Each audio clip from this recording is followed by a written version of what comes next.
అందరికీ నమస్కారం. సుప్రీంకోర్టు తీర్పు విడుదల, తిరుమల లడ్డుపై షాకింగ్ తీర్పు. ఈ విషయాన్ని తెలుసుకునే ముందు వీడియో మీరు కంప్లీట్గా చూడండి.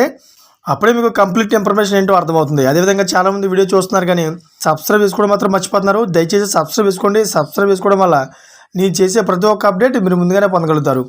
అదేవిధంగా చాలామంది లైక్ చేయడం మర్చిపోతున్నారు. దయచేసి లైక్ చేయండి. లైక్ చేయడం వల్ల ఈ ఇన్ఫర్మేషన్ అనేది మనం చాలామందికి రీచ్ చేసిన వాళ్ళు అవుతాం. ఇంకా లేట్ చేయకుండా వీడియోకి వెళ్ళిపోదాం. ఫ్రెండ్స్, తిరుమల లడ్డు వివాదంలో కీలక మలుపు చోటు చేసుకుంది. కొద్ది రోజులుగా తిరుమల లడ్డు వివాదం దేశవ్యాప్తంగా సంచలనంగా మారింది. ఈ వ్యవహారంపై విచారణ చేయాలంటూ సుప్రీంకోర్టులో పిటిషన్లు దాఖలయ్యాయి. తాజాగా సుప్రీంకోర్టు ఈ కేసు విచారణపై కీలక నిర్ణయం తీసుకుంది.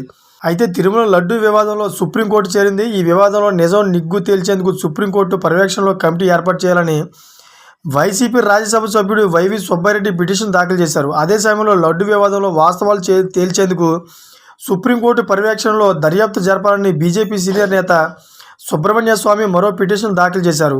ఇప్పుడు ఈ రెండు పిటిషన్లపైన సుప్రీంకోర్టు నిర్ణయం తీసుకుంది. తిరుమల లడ్డు వివాదంపై దాఖలైన పిటిషన్లను విచారించేందుకు సుప్రీంకోర్టు బెంచ్ని నిర్ణయించింది. జస్టిస్ బిఆర్ గోవాయ్ అదేవిధంగా కేవీ విశ్వనాథన్ బెంచ్కి ఈ కేసును కేటాయించారు. ఈ నెల 30న సుప్రీంకోర్టు ఈ కేసును విచారించనుంది. ఈ రోజున విచారించే కాజు లిస్టులో ఐటమ్ నెంబర్ 63గా తిరుమల లడ్డు కేసు లిస్టు అయ్యింది. అయితే సుబ్రహ్మణ్య స్వామి ఈ కేసులో స్వయంగా తన వాదన వినిపించేందుకు సిద్ధమైనట్లు తెలుస్తోంది. ఇప్పటికే ఈ వివాదం పైన రాజకీయంగా పెద్ద ఎత్తున రగడ కొనసాగుతోంది.